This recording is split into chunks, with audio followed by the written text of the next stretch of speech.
One driver who's just gained a couple of places, we should highlight him. He's just moved from 12th up to 10th, is Richard Atwood. Obviously, mighty Porsche history. Victory at Le Mans in 1970. Mark Bates trying to get victory here today, but certainly putting the heat into his tyres. Yes, he's looking to get the prize for the most spectacular 911 driver.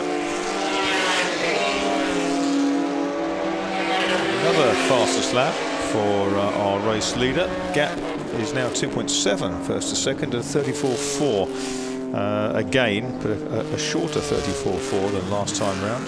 We gained him 7/10 of a second.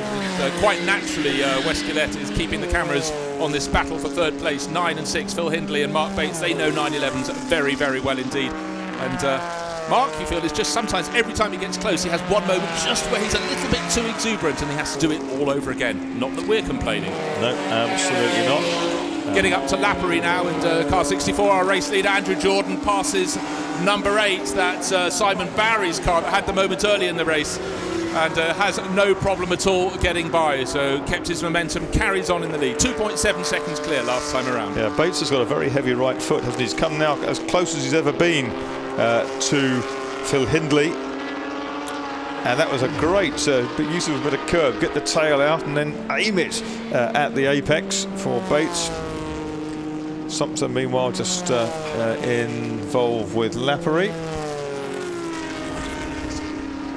We're working lap 6 of this race. Still 10 minutes and more to go.